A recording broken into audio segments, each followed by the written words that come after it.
Start. Okay, welcome everyone. This week we have Prashanth from Harvard who will be speaking about low-degree low iteration over the Boolean group. Yeah, hi everyone. This is joint work with Amireddy, Manasvi Parashar, Srikanth Srinivasan, and Madhusudan.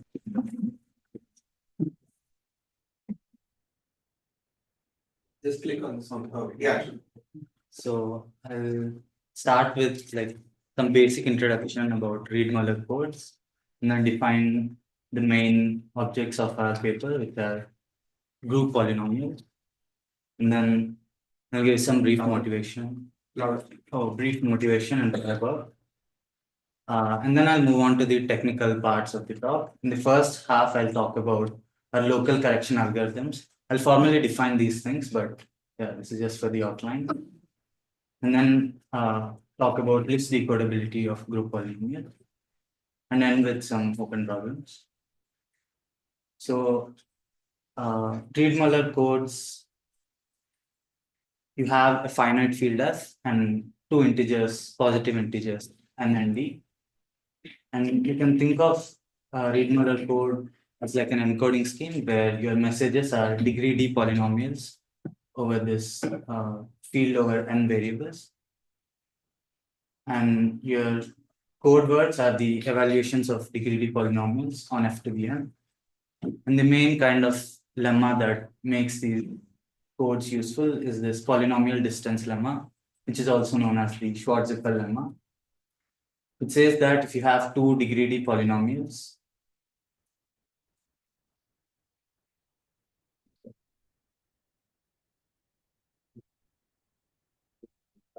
I can just give it. Okay. Yeah, it says if P and Q are two degree d polynomials that are distinct as functions, then the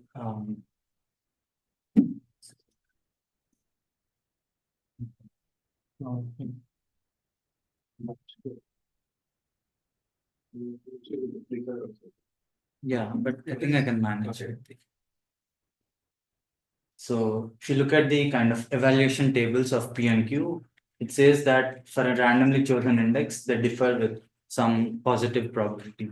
So this delta doesn't depend on n. That's what makes these useful. There are a lot of applications of Reed-Muller these days, but I'll just like briefly mention some of these. So in complexity theory, these are used for circuit lower bounds. Wait, go back. Yeah. The delta thing? Yeah.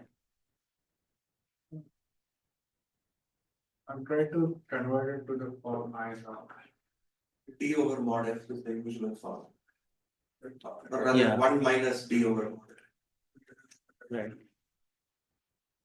But yeah, when the degrees, this is also useful when the degree is larger than the field size. So yeah, this is some applications are in circuit lower bounds and PCPs, and like hardness versus randomness, in particular hardness amplification. And also these are kind of one of the first families of functions you study when you look at property testing and higher order Fourier analysis. And these also come up in cryptography and learning theory. And yeah, even for degree 1, the Reed-Muller code, which is also known as the Hadamard code, has some nice properties captured by this Goldreich-Levin theorem, which is it has applications in cryptography and learning theory. So I want to focus on these two properties of Reed-Muller codes. The first is local decoding and testing, and the second is list decoding of Reed-Muller codes.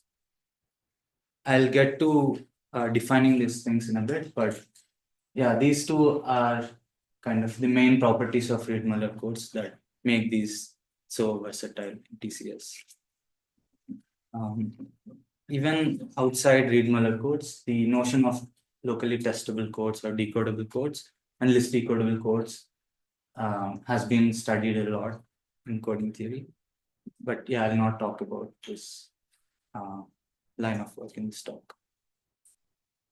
So I'll define our version of like Reed-Muller codes, which we call group polynomials, low degree group polynomials. Here you have an arbitrary abelian group G, and we say that a function over the Boolean cube, the domain is 0, 1 to the n, and the codomain is the group G, is a group polynomial of degree D. If there's a degree D polynomial with coefficients from G representing this function.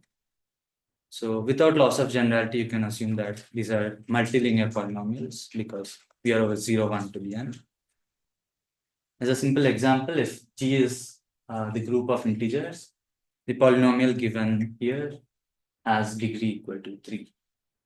It computes a function over 0, 1 to the n to integers.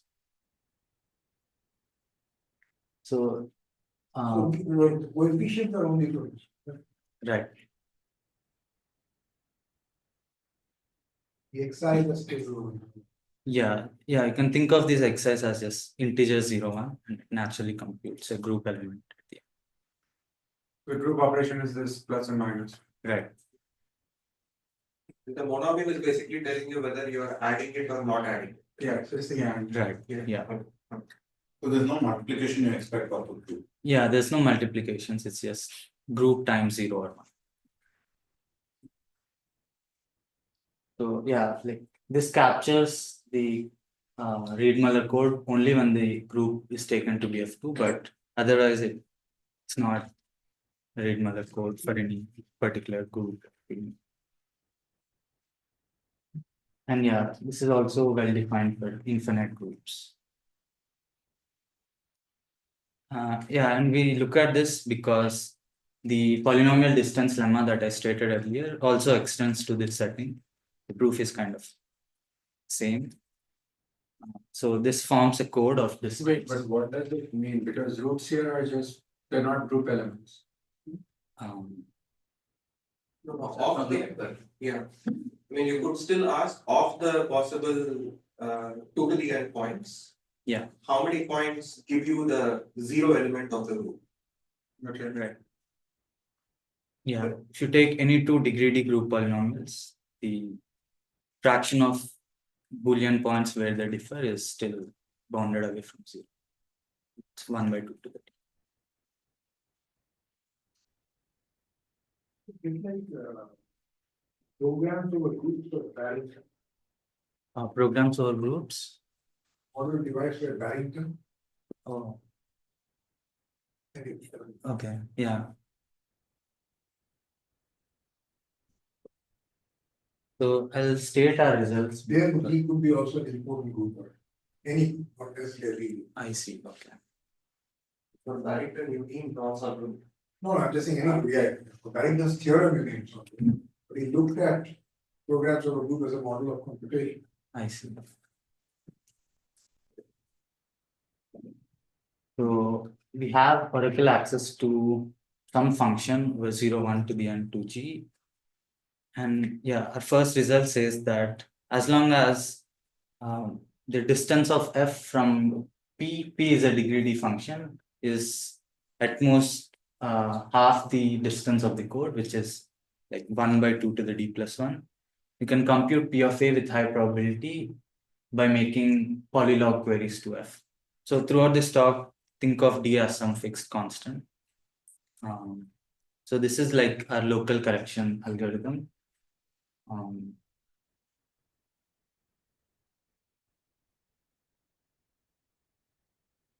So yeah, as one corollary, this gives us locally correctable codes over infinite fields like the reals. There has been some independent line of work studying LCCs over reals. And this particular construction can be seen as giving some non-trivial LCCs over reals. And yeah, this has been observed in our prior work where we only looked at degree 1 functions, whereas in our current work, we extend this to constant degrees. Also, we show that if G has, if all the elements of G have constant order, then you can actually make the query complexity a constant independent of n. It only depends on like the epsilon and the group order of the group elements. So this 1 by 2 to the d plus 1 minus epsilon is like as best an upper bound on the error that you can hope for, because the distance of the code itself is 1 by 2 to the d. The second result is that of combinatorial list decodability. It says that the number of degree d functions p that are at distance at most 1 by 2 to the d minus epsilon from f is some constant independent of n. So 1 by 2 to the d here is the distance of the code. So in particular, this is more than what you would get from the standard Johnson bound. You can show, yeah, we are saying that as long as the fraction of errors is bounded away from the distance of the code, the number of degree d functions from your function f is constant independent of n. What is the dependence on epsilon here? Yeah, Actually, so both the results. okay, in both the results, it's not polynomial.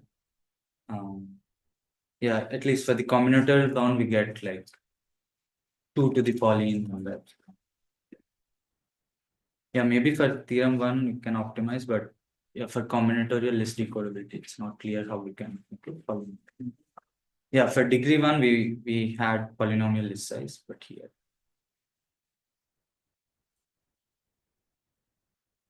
Yeah, and I won't get into the details of theorem 3, but roughly it says that you can actually algorithmize the theorem 2. So theorem 2 is only a combinatorial guarantee, whereas local list correction says that you can actually locally compute all these polynomials in the list. Yeah, are there any questions about the statements? So that your local list correction algorithm, when instantiated for d equal to 1 or something, I mean, does it basically recover Goodrich level or it's a different? Okay, so for degree 1, yeah, it kind of recovers Goldberg 11, but yeah, again, you don't get Pauline, you get like extension. So maybe there's two parts of the technical parts. One is this unique decoding regime, where we'll talk about the local correction algorithm and then get into the combinatorial bound. Yeah, but before that, I'll give some brief motivation for why we study these. So the kind of standard setting of Reed-Muller codes, where your low degree functions are over f to the n, there the local decoding and testing algorithms use this symmetry of vector spaces. So you look at things like random lines or subspaces passing through a point and use that to get your local correction algorithm. Whereas in our setting, we don't have these linear algebraic objects. So our domain and codomain don't share any linear algebraic structure. So in some sense, we are hoping that studying these would allow us to develop some techniques that might be useful to understand local correction and list decodability of like a broader family of codes. So this was already kind of motivated by this work of Kim and Koparthi, where they look at decoding Reed-Muller codes over product sets. And there has also been some subsequent extensions of Reed-Muller codes over product sets. And so the earlier works were only looking at like decoding algorithms and not like trying to do this locally. This was initiated by Bafna, Srinivasan, and Sudan, where they show that if you have functions over 0, 1 to the n to a field f, where the field is of constant characteristic, then you can get some local correction algorithms. But yeah, our results also hold for any abelian group, not just fields. And yeah, kind of a related work is this work by Koparthi, Kumar, and Shah, where they look at like more general domains within F to the n and try to see like, are there any interesting subsets of this vector space where you can prove some good polynomial distance lemmas. Yeah, I've already mentioned about our prior work, but yeah, for degree 1, we already had this work that gave the same results, like local correction and list coding results. But yeah, extending them to higher degrees kind of is non-trivial, and I'll not point out what makes it harder. I'll just talk about our result. Yes. Yesterday we also had this theme, right, where you're going to vector spaces to groups and Yeah, so that is like Fourier analysis over exactly. over general Abelian groups. Is it related? So? I think here, even if you don't care about the fact, even if you want to do this for fields, not like any Abelian group, doing it for higher degrees is still not really. Like going from field to group in our work is not as hard, at least for local correction. Maybe for list decoding, it's fairly different. Was it seen before, going from fields to groups? Yeah, as far as I know, I don't think so. Yeah, like mostly people look at like linear codes, and these are not, there's no field underlying this if you look at an arbitrary group G.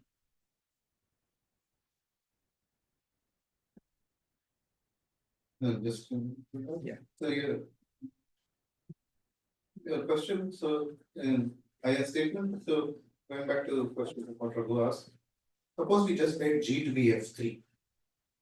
And the whole thing is already all the hardness over there itself, or So there's like there's more work to be done. So for local correction, it's F3 is already captured by earlier work of Bafna et al. Okay. So for list correction, the hardest part is like zero characteristic, like reals, where you want to get like log and polylog queries. Okay. Yeah, but for list decoding, even over F3, it's non-trivial. Okay. So yeah, for list decoding, F3 and also reals both are not trivial. Yeah, because our domain is 0, 1, 2. Yeah.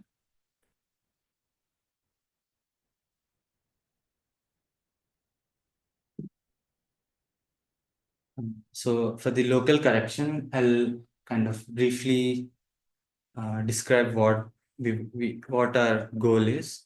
So we have a code with relative distance 1 by 2 to the d, and we want to locally correct errors, fraction of errors approaching 1 by 2 to the d plus 1. So there is some unknown degree d function p with this truth table that we can think of as a code word, and we have Oracle access to this kind of corrupted code word, which we call received word f. And yeah, so given f, there's only a unique degree d function that is 1 by 2 to the d plus 1 minus epsilon close to it. And we want a local correction algorithm A such that when you give input A, it queries your received word at a few indices and outputs the value of B with high probability. And we want to minimize these number of queries to f. So in calling this local correction, there's a closely related notion called local decoding, where you don't have to compute the value of P for a given input A for all A. Instead, you are only asked to compute the coefficients of P. So this is in general an easier task. Yeah, and local correction is a stronger property than decoder. That's true if these are field valued functions. Is it even if they are G valued, does one? Because you can always assume it's a systematic code Right. if it's a field valued Right. function. But G valued thing. Okay, I'm not sure about groups. Yeah.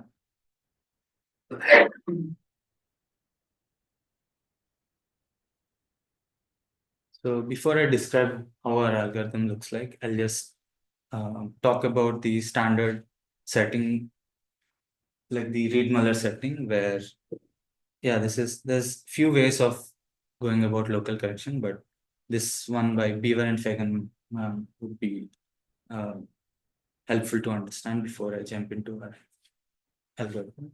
So think of the group as just F2, and you have oracle access to F that is of a distance at most some like constant times the distance. Let's say like 1/4 of the yeah, 1/4 of 1/2 to the d plus 1.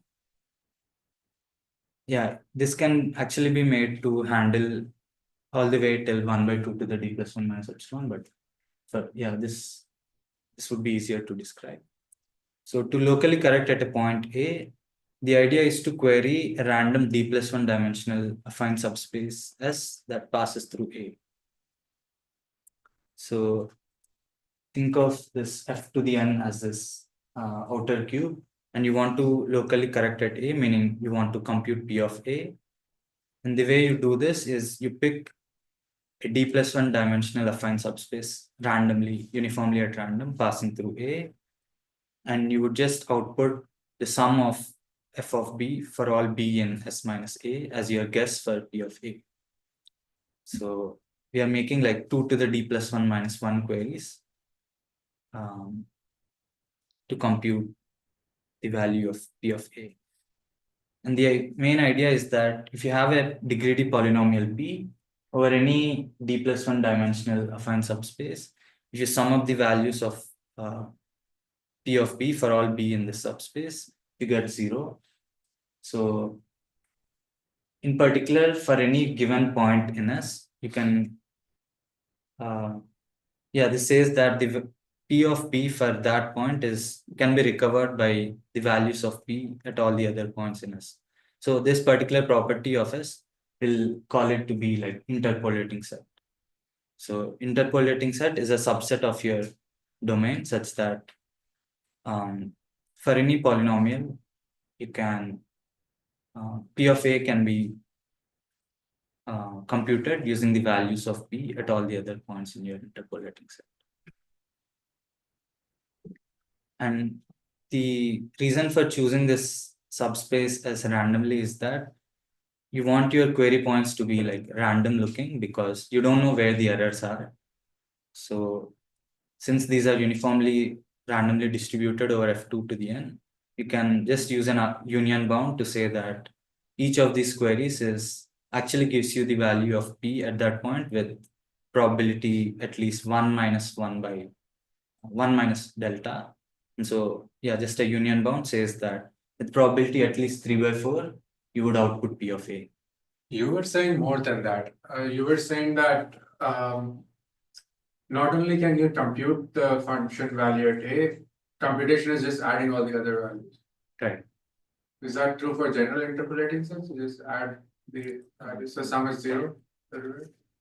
Yeah, at least over like fields, I think. Sure. So there's these two notions. Yeah. So one is like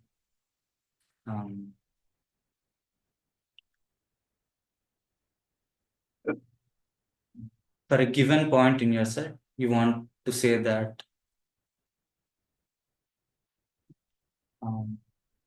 you can P of A should be determined given the values of P at all the other points.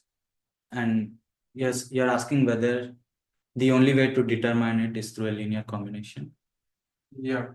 Yeah, I think this is So true. that is true for linear codes. Right. That's always true. If Yeah. there is a way, it has to be linear combination. I see. Except, and GF2, it has to be only sum of them. Yeah. Right. But for other things, it can be an arbitrary, they could be coefficients. But even for GF2, you can take a subset. Right, but that's Take a just subset, zeros right? and So here, it just so happens that in some sense, these are the dual constraints of your code. It is the smallest dual code words. Yeah, Of the smallest dual constraints are these constraints that correspond to subcubes.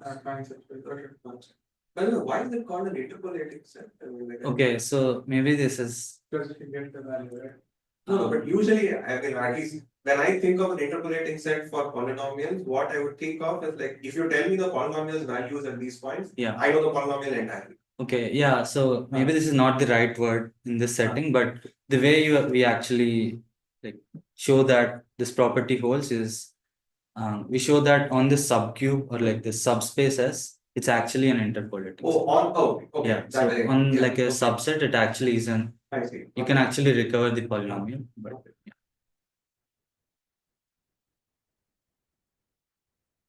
yeah, so this is how like you do local correction over vector spaces. Just take random subspaces of large enough dimension.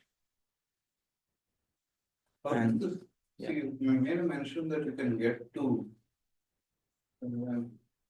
go to even distance minus epsilon. right. For that you need to go to some list decoding or something. No. So it's the same thing. Instead of 3/4, you will get half plus epsilon.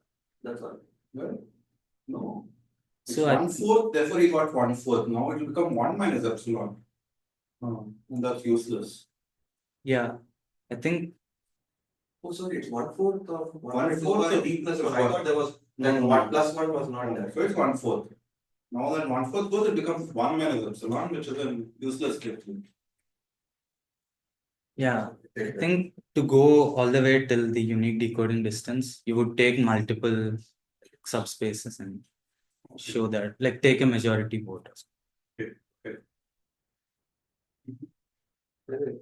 This is keynote, right? I mean, like, Yeah, yeah. So one of the things that stupid keynote Yeah. does is you go left arrow and you go to the first bit. Shift left arrow goes back to the oh, first thing. okay, thanks, yeah. So yeah, now we are over our setting, group polynomials. Again, like assume that f and p are at distance at most some polylog in n. So this quantity is not important. It's not too large. Yeah, and you can actually make this what we want, like 1/2 to the d plus 1 minus epsilon by using some like, error reduction techniques from our prior work. And the way we locally correct is you have n variables x1 through xn. We randomly hash these into like k variables y1 through yk using this hash function h from n to k. This is not uniformly random. I'll come to it. So you have n variables and you assign weights w1 through wk to each variable y1 through yk. Wait, isn't every hash function not uniform? It's So h is random, randomly chosen.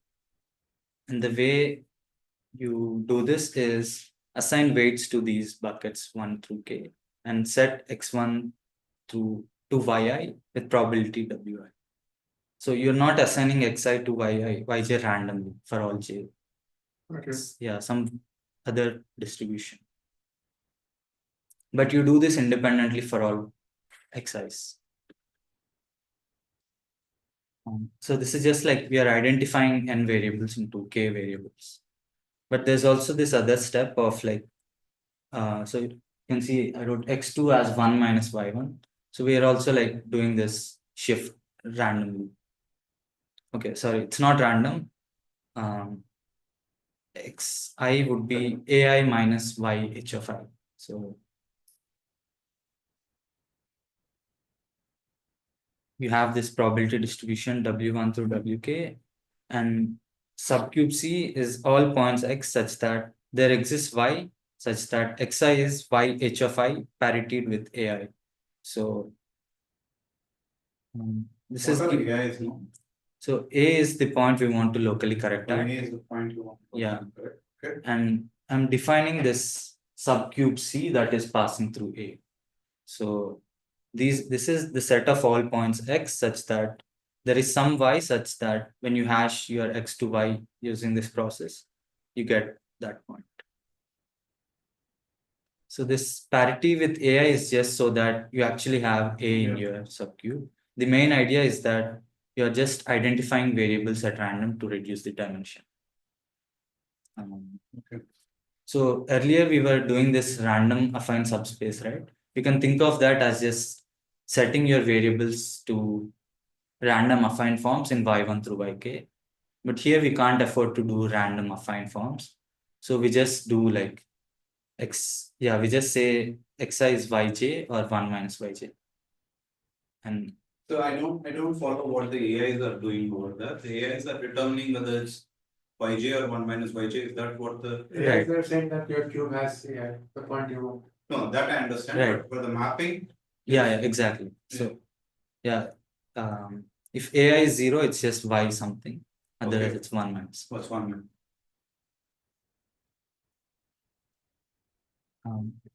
Did you? Still have trouble parsing this thing. No, the thing is, he's using both 1 minus and 1. Yeah, anyway, go ahead. Yeah. Did you say how you got the weights? Maybe I missed that. How do you get the WS? Okay, I haven't said that. Yeah. So, So The- you want to choose W's that satisfy some property Right, now, I guess. right. So what is the rough idea? So I want to sort of plug in A for the excess. I want to do a variable reduction using this hash Right. function. yeah, And the subcube is going to be the set of all. Oh, I see. So it's like, But you So so basically- that some variables have to be the same. yeah, so you, oh, I see. So whenever the hash is the same, those variables are either same or depending on here. right. Okay. Oh, so all the. All the things that get into your bucket are they either the same or. They all need to be the same or they all. So if No, depends on the AI feature. So if AI is 0, they are the same. If AI is 1, they are. Let's say so. Suppose AI is always 0, then anything in the same bucket is equal. Right.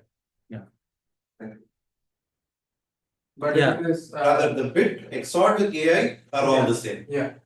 So, okay, can I think of it the following way? So there is this standard subcube, which is that I choose y1 through yk according to whatever I want. And I just make sure that all the xi's that came to a certain y, they all get the same value. Right. That, let me think of as the standard subcube. There are 2 to the k points that I have chosen in 2 to the n. Yeah, This is a translate of that. by k. exactly. Okay. Yeah. Okay. So yeah, I'll describe like what weights we need. So taking these to be like just all 1 by k won't work. Yeah, and that's kind of the main idea here. So also we won't query all points in our subcube C. We'll only query points generated by this subset I'm calling B. So these are all points y in the smaller dimension, such that the like weighted combination of these yi's is close to half, and it's like polynomial in n close to half. And this is so that your x that you get out of these y's are almost uniformly distributed. So remember that in the local character, we want all the queries to be roughly uniform so that you can apply some union bound on the error probability for your queries.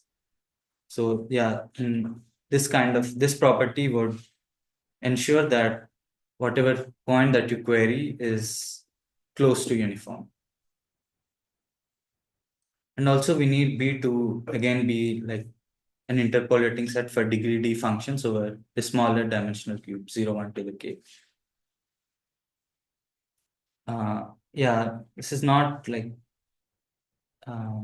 very important, but the way we choose these weights is we just take these to be powers of 2. Like we have this like grid of 3D by some constant log n dimensions, and taking these to be powers of 2 would work.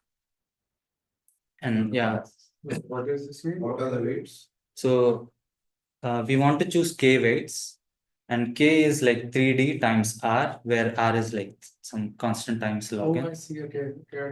Yeah, So I'm just arranging these in a grid dimension. So can you say how do the W's come? Maybe if the hash function definition was there any?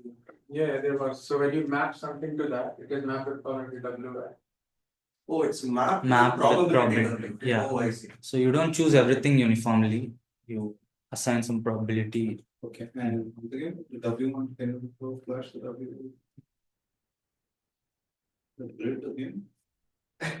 This slide.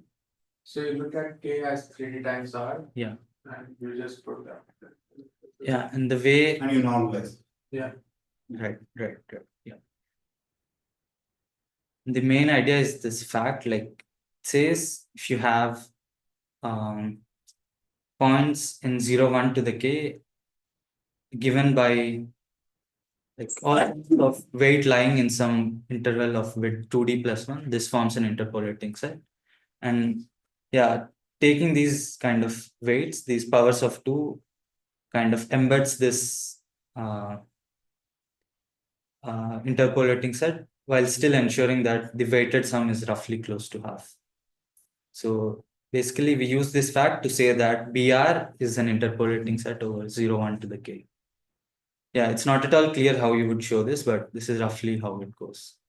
Like you just come up with some weights so that you have these two properties. One is that this forms an interpolating set for degree D functions over 0, 1 to the k. In addition, you also have that the weighted so this sigma j wj yj is close to half. By interpolating set, you mean that if I know the value of the degree D polynomial for these points, Yeah. then I know the degree. You know the value at A. No, this one just says interpolating is. Oh, it's the interpolating set over just. Over the smaller, yeah. Yeah, it's a set of places for which if you know it here, you know it for the whole. Okay. Right. Yeah. Sorry. So suppose all the WJs were equal to 1 over K. Yeah. Uh, The way then this wouldn't be an interpolating set. So it's like if you look at this set B, then it would be all points of weight exactly. So you have points over dimension k, and for their weighted combination to be equal to half, if you take all the weights to be equal, it has to be 0 or it will be at least 1 by k right. because of right. this discreteness. Oh, So okay. yeah, Okay. but if all of them have to be 0, then it wouldn't be an interpolating set. Okay. Yeah. I see. So yeah, somehow taking these weights have to be like exponentially small for this to work.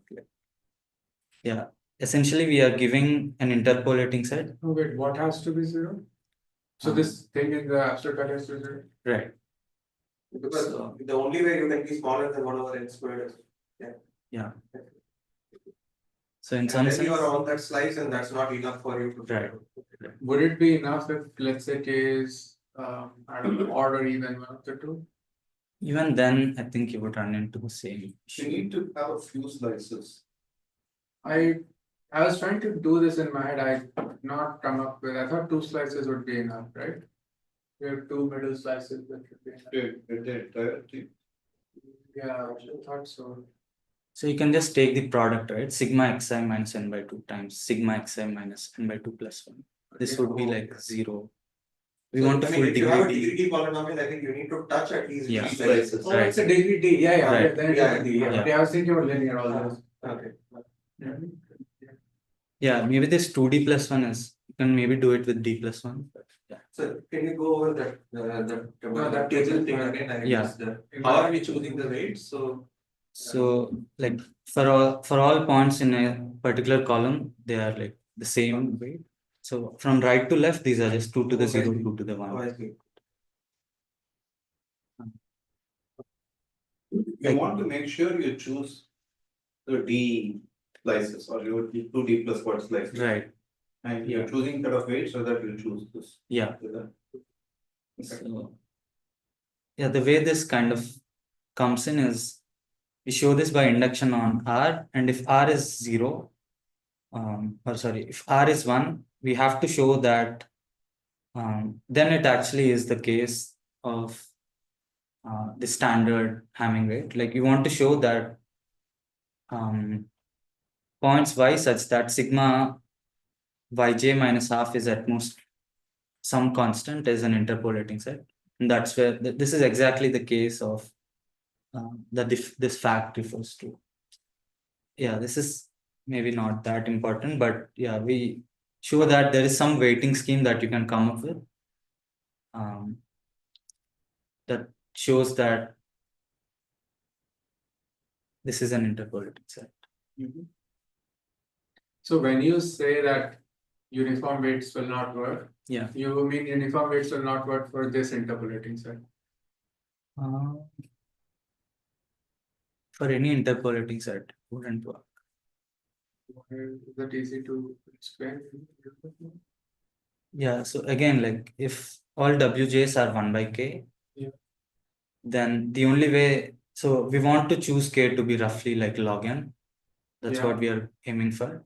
And the way for it to be at most 1 by poly in N is to be 0 for all y. Because if it's not 0, it would be at least 1 by k. No, but that is for sets of this form, right? That's summation wj yj plus r. Okay, yeah. So yeah, I guess I should mention maybe for this way of hashing, like for this way of dimension reduction. Yeah. Yeah, actually we don't have a lower bound for our query complexity. We only have like a log and lower bound.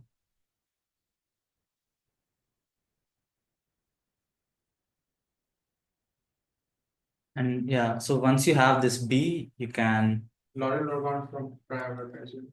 right. This log and lower bound is for degree 1, and this is from for prior one. For higher degrees, I think we have like 2 to the d log n, but it's not clear if you can. So this gives you your query points. So the size of the set B would determine how many queries you make. And the idea is that even though B can be very large, you can always find an interpolating subset of small size. This is just a simple linear algebraic fact. If you have a large interpolating set, there's always a subset of size k choose at most t that's also an interpolating set. And this gives you log n to the d. Yeah, and the error is like by union bound q times delta plus 1 by n. So delta is the error you get when all your queries are actually uniform. And this 1 by n is the TBD that we have. And yeah, this gives you error at most 1/4 with polylog n queries. Yeah. We'll now move on to the list decoding part. 15 minutes. Okay. Can you go back to the previous? Yeah.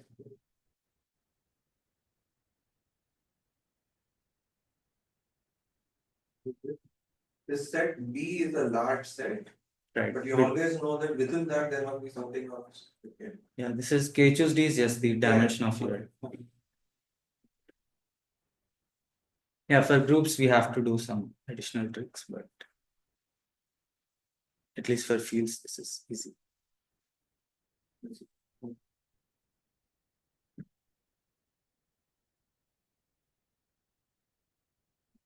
So the main theorem I want to show is this. For any given function f, the number of degree d polynomials p that are 1 by 2 to the d minus epsilon close to it is some constant only depending on epsilon. So the way we do this is we first say that can assume without loss of generality that V is a finite group. And this reduction is kind of simple from Reed-Muller. And from this you have two cases. First case, when all the elements of G have order at least some function of D. And then the second case is when G is like a P group for some P less than P of D. So we handle like general P groups by first showing it for ZP and then kind of lifting it to general groups. Yeah, I'll maybe not get the time to talk about this case, but can answer any questions later. So for the groups of large How order, large should I think of that function P of D? P of D, I don't remember. I think it's at least exponential.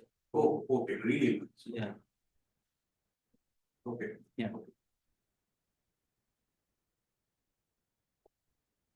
So suppose you have these polynomials P0 to Pt that are at distance at most 1 by 2 to the d minus epsilon from F. We want to basically bound T to be order of 1 when D and epsilon are constants. So by using this triangle inequality, this says that Pi minus P0 of X, Pi and P0 are at most 1 by 2 to the d minus 1 minus 2 epsilon far for any I. And this says that Pi minus P0, if you look at it as a polynomial, it's non-zero with probability at most roughly 1 by 2 to the d minus 1. And this is what we'll use to get some understanding of these polynomials. the main thing that helps us is this lemma that we show. So this says if Q is a degree D polynomial with sparsity at least S, then it's non-zero with very high probability. Like, yeah, with probability higher than what you would get from Schwarzschild.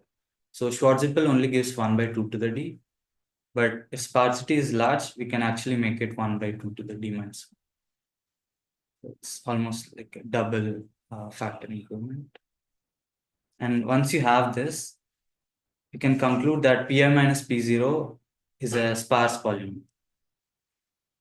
So in some sense, yeah, we have reduced this problem of bounding the number of polynomials to only counting the number of sparse polynomials. Which is that one?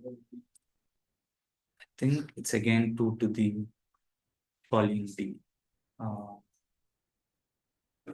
Yeah, maybe I can check later and confirm.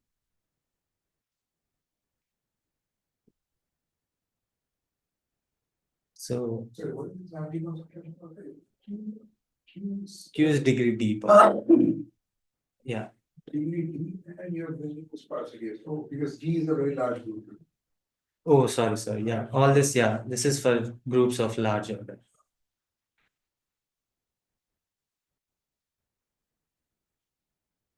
Yeah, you can think, yeah. But if the degree of the polynomial is D, then there is an automatic upper bound of sparsity, right? If you talk about multilinear polynomial still. The group only appears in the coefficient, right? It is an n variables for it. Yeah, so n will appear, of course. So n to the power d roughly is an upper bound of sparsity. Right.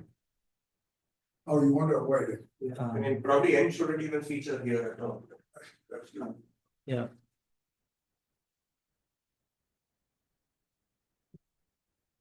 So to actually count the number of sparse polynomials, there's these two extreme cases. One is if you look at the set variables that this polynomial depends on, varies of Pi minus P0. Suppose these are distinct across all I, like pairwise disjoint across all I. In some sense, if you have distinct variables, it's very unlikely that all of them are close to a given function. Yeah, these behave like independent random variables. Just using some Chernoff bound, this gives you an upper bound on T. And the other extreme is when all the polynomials depend on the same subset of variables. So they depend on a constant number of variables. So just using some naive counting, you can bound it to be a constant depending on independent of n, only depending on the sparsity bound. Yeah, this is the rough. Coefficients. So once the sparsity is small, the number of variables it depends on is also some constant. Yeah, but don't you need to choose the coefficients for each of those things? Yeah, it's not obvious, but so f and pi, the distance is at most 1/2 to the d minus epsilon. If you choose a subset of agreement, there's a unique polynomial that would Okay, we're going to use the fact that these are polynomials on a small Right. set of variables, they're all close to the given f. right. Okay, Yeah. I see. Yeah, there's some small step. So f can depend on all variables, but yeah, it can be handled. Can you say a bit about how the anti-concentration was used? Okay, yeah, that's my next slide. Oh, okay. Yeah. I don't parse that here. Saying that the sparsity is large. Okay. Yeah, because I'm really, so the sparsity is very small. Yeah, Like then we are one. not saying anything. No, but then like the sparsity is small, then the probability is exactly 1/2 d or something, right? Like sparsity is 1, I mean, they have to be sparsity. Right. So But- here you're saying that the larger the sparsity. Oh yeah, it the helps. more it concentrates, Yeah, sorry, the more it. I mean, it's a lot closer to 1/2 to the d. right. Yeah, in some sense it says like, But if so that's like the one case that I'm thinking of is like a spurious case, right? right, yeah, Because this says, For that sparsity 1 right, gives you exactly 1/2 to the d. yeah, right. So yeah, in some sense this is saying over large order groups, like monomial are the, these are tight for Schwarzschild. Like if it's not sparse, you can get much better distance.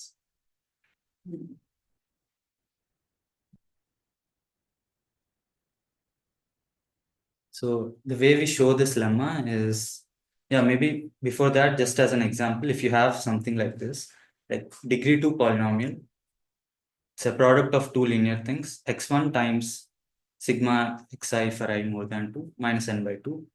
The probability that this is non-zero is roughly, yeah, it's like half minus theta of 1 by root n.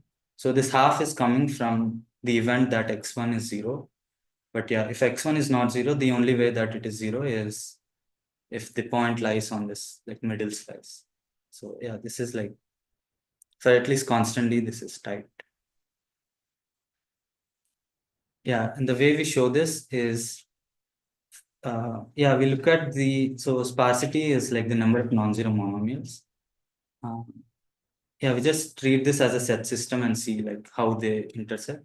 So if there's a large matching among these monomials, there's a result by Meka and Jung and View who show that the probability of non-zero is actually very close to 1. Yeah, so in this case, we are done. If there's no large matching, okay, yeah. Yeah, I just added a few points about this result. They actually show this only for reals, but you can actually generalize it to groups of large order. And the other case, when there's no large matching, there's a small vertex cover. And here we basically set the values to the variables in the vertex cover and reduce the degree. You have to like be careful to still ensure that the reduced thing is non-sparse. But yeah, assuming that even after setting variables, it's not sparse, we can kind of keep reducing the degree and do some induction. Sorry, so. We're treating the monomials as a set system. Yeah. And then what do you mean if there's a large matching? It's just there's many monomials. What would be a matching for a set system? Okay, oh, it's just like pairwise disjoint. Yeah.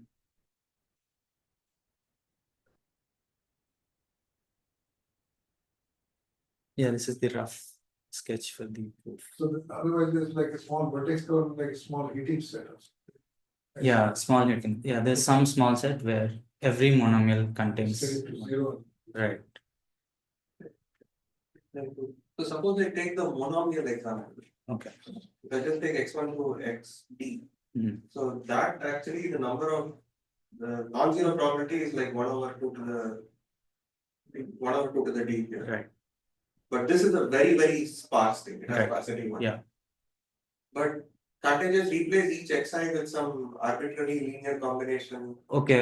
Yeah. Again, this is over 0, 1 to the n. Like the inputs are only 0, 1 to the n. But yeah. Symmetry is all. Yeah. Okay. Let's see.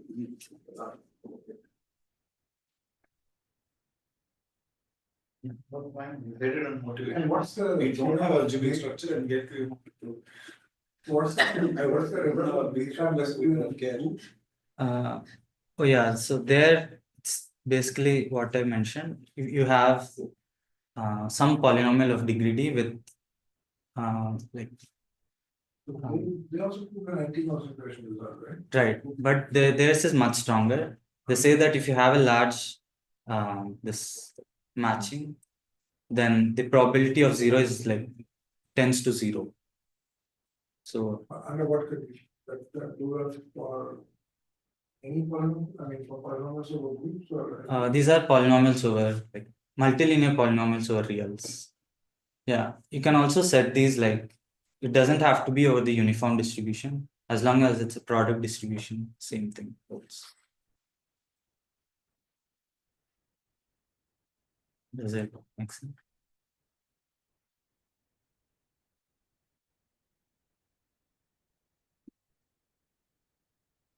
Okay, yeah, and this was for groups with like large, all elements have large order. In the other extreme, like yeah, the other case where we want to handle groups like ZP for constant P. I will maybe briefly say how we do this.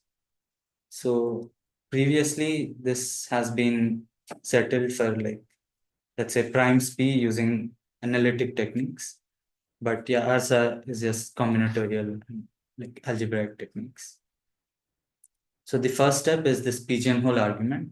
Let's say P1 through Pt are the 1 by 2 to the d minus epsilon closed functions to f. Then we say that you can choose like some log t among these polynomials with distinct leading monomials. This is actually not technically true, but let's assume this. So you have a lot of polynomials that are close to f. Then we are saying you can choose at least log t of them with leading monomials being all distinct. Yeah, this leading monomial definition is not very important. Most monomial orderings work, but and then once we have this, also it's not clear why you would look at leading monomials. I'll get to it in a moment. So you have a lot of distinct leading monomials, and by applying sunflower lemma, we can even say that the leading monomials actually form a sunflower.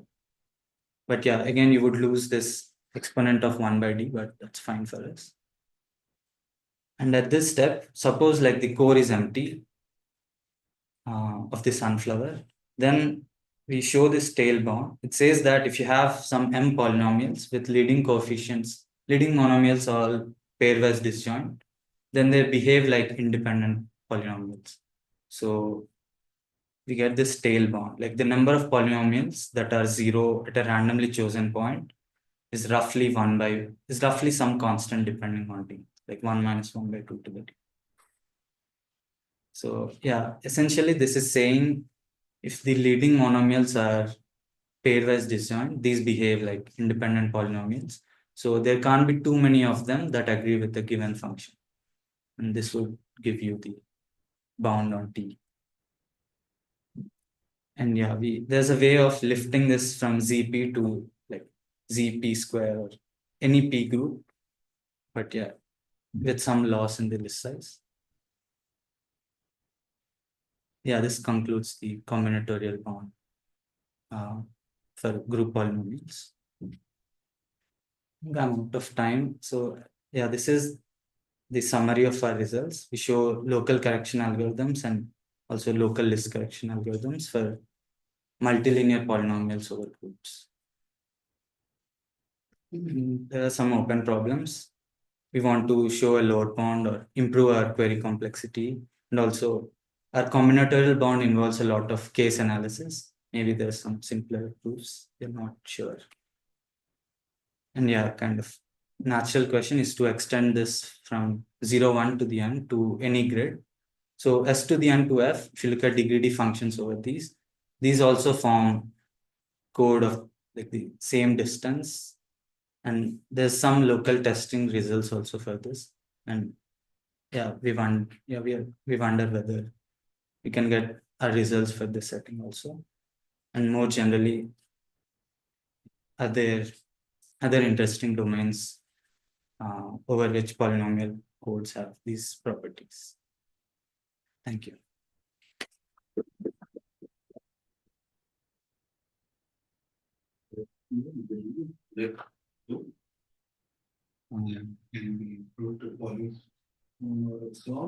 Okay, so for degree 1, we know this is true. And yeah, for higher degrees, Degree 1, you know it's true for any group? right? Oh, okay. Yeah. So, and even for higher degrees, I think for the large order case, it is true. But for groups of small order, there's some, this relies on these special intersecting families. Yeah, and these parameters, we weren't able to, yeah, somehow we couldn't do it for higher degrees. Okay. More questions? So there are these, like sometimes there are these group algebras that are studied where it's a formal combination of group elements with coefficients or something. Where when you multiply two things, you would replace it with the. I mean, so basically the role of the coefficient and the monomial in your case. Here, your coefficients were group elements. Right. Monomials came from your domain. Whereas in group algebra, it's the other way. Okay. It's like the coefficients are typically complex numbers and you just think of like every group element as like a formal object that you add. I mean, you add formally, and when you multiply stuff, you do the group operation there. And somehow in that world, like Fourier analysis works really well. It's, I mean, so I was wondering if there is some connection.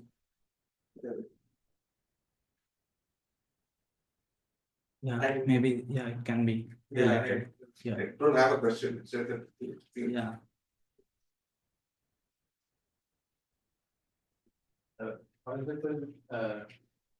When your like the coefficients are groups, whole group gets whole group. I mean, even univariate case, I thought, so these are multilinear polynomials, and so if you look at ax plus b, where x is just 0 or 1, and if a is non-zero, one of these two settings would be.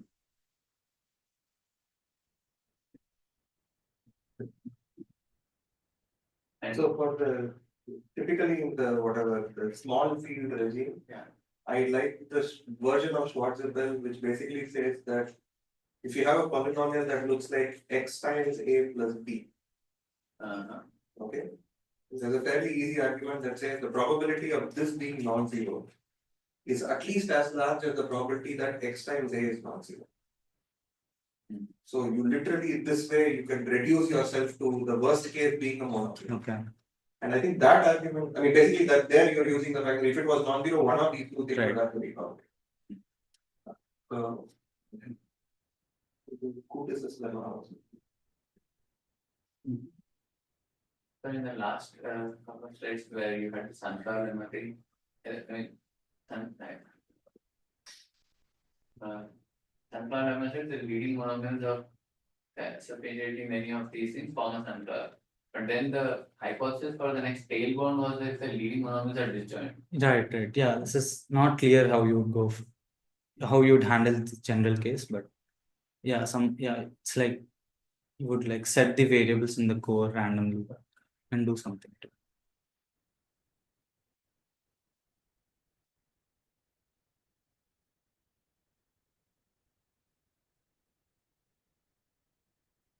Questions?